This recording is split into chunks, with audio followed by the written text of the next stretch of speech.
Thanks for joining us for another DK Custom Products video. My name is Dwayne and this here is Kevin. And today we're going to talk about a subject, and I wouldn't say we're dispelling or busting a myth, but I think a lot of people put a lot of stock in this subject and they really shouldn't.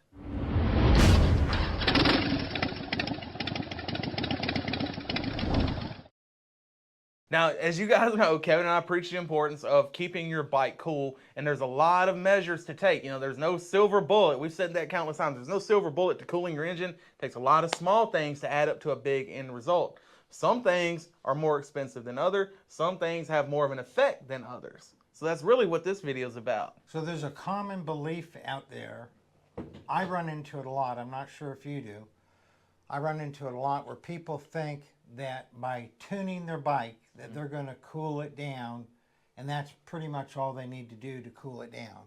So let's say you have a bike running 275, 300, and they want to cool it down because ideally it should be down around 230 for twin cams and 250, 260, we're talking engine heat, for M8s is the max temperature you want to see.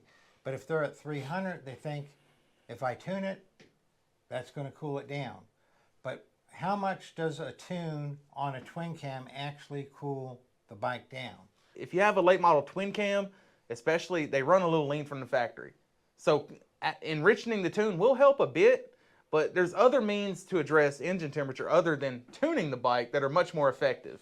Tuning the bike, you only see, what, 10 to 15 degrees lower engine temperature, when a lot of people out there need 30, 40 or more degree drop in temperature. And we'll put a link in the description below of why and how to cool down your twin cam and Milwaukee 8 engine. We'll also put a video up in the corner about how much a tune cools the bike down. Because on a twin cam, the tune's a tune. When you go from the factory tune or a flash tune at your Harley dealership, when you go from that tune to an ideal tune, a great tune, you're going to get 10 to 15 degree drop, which you want to get. Yeah. You want to get that 10 to 15 degree drop. You want to have a good tune where you're not running too lean and damaging your bike. But 10 to 15 degrees off of 300 is 290, 285. You're still running far, far too hot. Yeah. On an M8 though, the M8s are not too lean from the factory. So when you do a good tune on M8, you're going to have a little increase in power that you can see in this dyno chart here. But the decrease in temperature, because it's not too lean from the factory, the decrease in temperature might hit 5 degrees. Most people don't see any measurable difference in temperature because 2, 3, 4, 5 degrees, that's all within the margin of error when you're measuring, right? So you're not going to get much. On a Sporty, they're also too lean from the factory, so you're going to get 10 to 15 degree drop on your Sporty, but not near as much as people think. And so dispelling the myth or the common belief that all that's needed to get these 275, 300, 325 degree bikes down to where they should be with a tune is absolutely part of what you need to do. Yeah.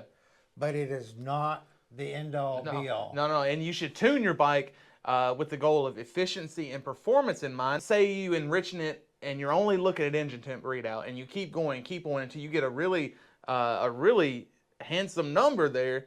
What's the end result there? What's the byproduct of that? You can definitely enrich in your bike so much that you're dumping so much fuel in there that you might get a 20 or 25 degree drop. You're still not going to get more than that. You're not going to be able to go from 300 degrees down to 230, even if you over enrich in it. But what happens when you over enrich in it is two big things. Number one, your miles per gallon is going to go down the tube. And the other is you're putting so much fuel, so much more fuel in there, you're going to actually have a drop in power. You're going to have a lot of extra buildup in your engine because there's just far too much fuel in there for the combustion chamber. So, yeah, some people just over enriching it and they end up, oh, I got a 20, 25 degree drop. Well, it's still not enough, and you also got 5 or 8 miles to the gallon less Yeah. than you were getting before. And of course, you're not being good to the inside of your engine because you're putting too much fuel in there. That's right. And you know, fuel management devices are upwards of $500. You got the FP4 out there, you got the Power Vision, you got Thunder Max, you got all kind of options out there that if your goal in mind is lowering engine temps and it's only at its optimal, 15 degrees lower, you know what else will get you 15 degrees lower?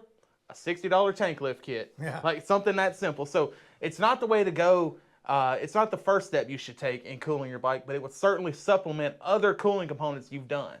And that's on an M8. On the twin cam and sporty, you need to enrich it. Forget about cooling. You need to tune it because it's too lean and it's causing problems. And so you do want to get it tuned for that reason. But it's not the only answer to cooling the bike down. So the tune is not the end-all be-all of cooling the bike down. It is very important on a Sportster and a twin cam to do a tune. They're just too lean from the factory.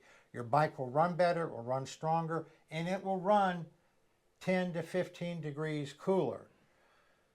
There's still other things you need to do to get it down to where you want it to be for ideal operating temperature. So it's important to do on a twin cam and a Sportster, not as important on a Milwaukee 8. So again, a tune is not the end-all be-all. Of course, it'll make your bike run a bit more efficiently, but there are much actually lower cost ways to supplement cooling much more effectively. Tank lifts, oil coolers, electric fans, air deflector, wings, a whole slew of things you should do to cool your bike before even considering tuning the bike to cool it. Now, if you have any questions at all about anything you've seen in this video or any of the products we've mentioned, leave us a comment, give us a call at the office, or shoot me an email to support@dkcustomproducts.com.